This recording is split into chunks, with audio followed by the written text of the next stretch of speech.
অনেকগুলা পিঠা দেখেন, এই যে পোমের মতো নরম একেবারে। এই যে দেখছেন, এই যে কি সুন্দর ভিতরটা দেখাই আপনাদেরকে। এই যে দেখেন ভিতরটা কেমন জালি জালি হয়েছে, দেখছেন ভিতরটা কীরকম জালি জালি হয়েছে, কীরকম মানে ইয়ে হয়েছে। এমনি যে চালের গুঁড়ি দিয়ে পিঠা খাইতাম আমরা বাংলাদেশে, সেই পিঠা চাইতেও এই পিঠা আরও বেশি মজা। আপনি একবার হলেও ট্রাই করে দেখবেন। আমার কথা মতো মানে আমার কথা ইয়ে করে আমি কিছুই করি নাই, শুধু ডিম দিয়ে লবণ দিয়ে বানাইছি। দেখছেন খুব সুন্দর মাশাআল্লাহ। এই যে প্রত্যেকটা পিঠার ভিতরে কেমন হয়েছে দেখেন, এই যে একদম ফোমের মতো। এগুলাকে পিস পিস করে রসের ভিতরে দিবেন আর খেয়ে ফেলবেন, খুব সুন্দর লাগছে মাশাআল্লাহ। আমার এই পিঠাগুলো নরম নরম পিঠাগুলো সবাই পছন্দ। আসসালামু আলাইকুম ফ্রেন্ডস, দেখেন এই যে ময়দা অল পারপোজ ফ্লাওয়ার। এই যে ময়দা দেখছেন, ময়দা আমি খাই দিব। ময়দা দিয়ে চিতই পিঠা বানাবো। যাদের আমার মতো চালের গুঁড়ি মানে দেশে চালের গুঁড়ির ব্যবস্থা নাই, তারা এটা করতে পারেন। একদম ইজিভাবে খুব সুন্দর ফুলকো ফুলকো চিতই পিঠা হবে। এখানে হচ্ছে লাল আটা, বাংলাদেশে আছে কিনা আমি জানি না, আমরা এখানে লাল আটায় বেশি খাই। এই যে এখানে লাল আটা দিয়ে দিলাম, দেখছেন অনেকগুলো লাল আটা, প্রায় 250 গ্রাম লাল আটা দিয়ে দিলাম। কারণ আমি অনেক বেশি পিঠা বানাবো। বানানোর পর আবার এগুলাকে ফুলকো ফুলকো নরম নরম পিঠা, এগুলাকে আবার ইয়ে করব আপনার রসে মানে ভেজাবো। এই যে দেখেন ময়দাটা আপনি যতটুকু খাবেন, যতটুকু আপনার দরকার ঠিক ততটুকুই দেবেন। আমি এখানে ময়দা দিয়ে দিব। এই যে আমার মানে যতটুকু লাগবে ঠিক ততটুকু দিয়ে দিছি। এই ময়দা দিয়ে আটা দিয়ে 250 গ্রাম ময়দা 250 গ্রাম আটায় 500 গ্রাম দিয়ে আমি চিতই পিঠা বানাবো। এখন এখানে লবণ দিয়ে দিব। এই যে দেখেন এখানে পরিমাণ মতো লবণ দিয়ে দিচ্ছি, আর লাগবে না আমার, মানে এটুকুই হয়ে যাবে। এখন আমি এখানে অল্প অল্প করে পানি দিয়ে মিক্স করে নেব। পানি দিয়েছি, এখানে পানি দিয়ে মিক্স করে একটা ব্যাটার রেডি করে নেব। চিতই পিঠার আমরা যে ব্যাটারটা করি ঠিক সেই ব্যাটারটা। এই যে দেখেন আটাগুলা দেখছেন, এই যে লাল আটা আর ময়দা। এখানে চালের গুঁড়ি, আপনার পাউডার চালের গুঁড়িটা আমরা পাই, সেটা দিয়েও চিতই পিঠা হয় না। কিন্তু এখানে কোনো মেডিসিন দিব না, কারণ আমরা কেউ মেডিসিন খেতে পারি না। আমরা হচ্ছে আলসারের পেশেন্ট, সেই জন্যে আমরা কোনো মেডিসিন দেব না, শুধু একটু লবণ দিয়ে রেডি করে ফেলবো। দেখেন এই যে দেখেন এই যে ব্যাটারটা পাতলা হয়ে গেছে। আরও মিশাবো আমি, এখন একটু দানা দানা রয়েছে, সেই দানাগুলোকে ভালো করে আরও মিশাবো। এরকম পাতলা, অত বেশি মোটা হবে না। এখানে আমি এই যে লাল ডিম, 2টা লাল ডিম দিয়ে দিব। শুধু এটাই এসে আমার মেডিসিন, লাল ডিম দিয়ে আমি পিঠা বানাই। দেশে আমার বাচ্চাদেরকে তো খাওয়াতে হয়, দেখছেন শুধুমাত্র 2টো লাল ডিম দিয়ে চিতই পিঠা বানাবো। এখন এগুলোকে ভালো করে মিশিয়ে নিব। আর এদিকে আমার তো খোলাটা গরম হতে দিয়েছি। এই যে দেখেন মাটির খোলা, একটু ভালো করে শুধু এমনি করে মুছে নিবে। এই যে একটা কাপড় দিয়ে মুছে নিব ব্রাশে। আমি এদেশে আসছি আজকে 19 বছর। যখন আমি এদেশে আসছি, প্রথম আসার সময় এই খোলাটা নিয়ে আসছি। দেখেন এই 19 বছর কেউ বিশ্বাস করবেন, কিন্তু আমি 19 বছর এই খোলার ভিতরে পিঠা বানাই, আমার বাচ্চাদেরকে খাওয়াই। এই যে ব্যাটারটা একটু লাল দেখা যাচ্ছে, লাল আটা দিয়েছি তাই দেখেন। এই যে মাশাআল্লাহ ফুলকো ফুলকো চিতই পিঠা হবে দেখবেন। আমি অল্প একটু ব্যাটার খোলার ভিতরে দিয়ে দিব। বিসমিল্লাহ। আমার চুলার আঁচটা কিন্তু মিডিয়ামে আছে। এই যে এক হাত দিয়ে আমি ক্যামেরা ধরেছি তো, তাই দিতে আমার একটু ইয়ে হচ্ছে।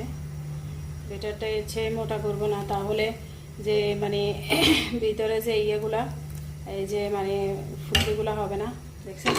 এখন আমি এটাকে ঢাকা দিয়ে 1 মিনিট পর আমরা ফিরে আসবো। এই যে দেখেন মাশাআল্লাহ, দেখছেন এই যে উঠে যাচ্ছে খুব সুন্দরভাবে, শুধুমাত্র আটা একটু আর ময়দা দিয়ে। এই যে পিঠা কি যে সুন্দর লাগছে মাশাআল্লাহ, দেখছেন। এই যে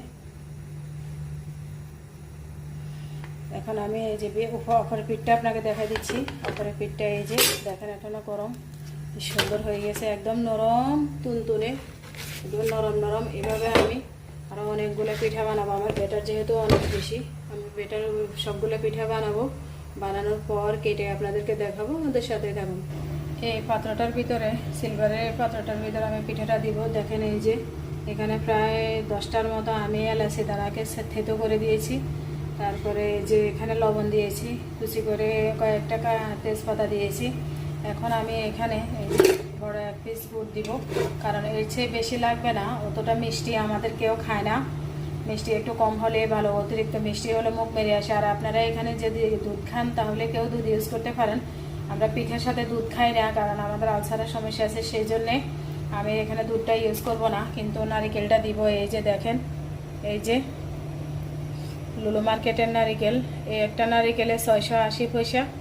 কোকোনাট সালালা ওমান, দেখছেন সালালা ওমান। এই যে লুলু মার্কেট, এই লুলু মার্কেট থেকে আনছি এটা। এখন আমি এখানে এই যে এক বক্স নারিকেল থেকে কিছু নারিকেল এখানে দিয়ে দেবো। এখানে 500 গ্রাম নারিকেল। আমরা তো এই নারিকেলগুলো এভাবেই কিনি, কারণ আমরা যে সুপার মার্কেট থেকে নিয়ে আসি, সুপার মার্কেট থেকে আমরা নারিকেলগুলো নিয়ে আসি। এটা তো এখানে সিস্টেমে এরকম বিদেশে, এই যে আপনি যতটুকু খাবেন ঠিক ততটুকু দেবেন, বাস। আমি আর দেবো না, এখানে প্রায় 100 গ্রামের মতো দিয়েছি, তো হয়ে যাবে, আর লাগবে না। এখন তো শীতের দিন আমরা অনেকগুলো পিঠা বানাই, যেহেতু আমার বাচ্চারা বিদেশে জন্ম, ওরা তো এগুলো মানে দেখার জন্য, চেনার জন্য, ওদের জন্য এই পিঠাগুলো প্রতি বছর আমি বানাই, ওদের মনে রাখার জন্য। এই যে এখানে পানি দিয়ে দিচ্ছি। আমার এক পাশে পিঠাটা হয়ে গেছে, আর এক পাশে আমি পানিটা জাল করার জন্য মানে জালটা করে দিচ্ছি, যেন পানিটা পিঠাগুলো যেন গরম গরম এখানে ঢেলে দিতে পারি। আমি এখন জালটা দিয়ে দিব, এগুলো ফুটানো পর্যন্ত অপেক্ষা করব। এই যে দেখেন অনেকগুলো পিঠা হয়েছে, আর একটা পিঠা চুলার উপরে এখনও আছে গরম গরম। এই যে দেখছেন একেবারে মোমের মতো নরম। এই যে দেখেন আমার পিঠার রসটা গরম হয়ে গেছে, ইতিমধ্যে ফুটে উঠছে। আর পিঠাগুলোও মাশাআল্লাহ, এই যে সবগুলোকে আমি 4 পিস করে নিয়েছি। দেখেন এই ভিতরটা কি সুন্দর তুলতুলে, একদম মোমের মতো হয়ে গেছে। গত বছর এমন দিনে আমার হাজব্যান্ড অনেক পছন্দ করতো এই পিঠাগুলা। একে একে আমি পিঠাগুলো এখানে দিয়ে দিব। অনেক পছন্দ করতো। এই যে যারা ওমানে থাকেন, যারা সালালা থাকেন, তারা তো জানেন এখানে একটা ইয়ে আছে, মানে সিগারেটের পরিবর্তে খায়, নাম হয়েছে বিমল। এই বিমলটা কেউ খাবেন না। আমার হাজব্যান্ড আমরা 19 বছর বিদেশে থাকি, আমার হাজব্যান্ড তার চেয়েও বেশি, সে এগুলা খাইতো, সিগারেট খাইতো না।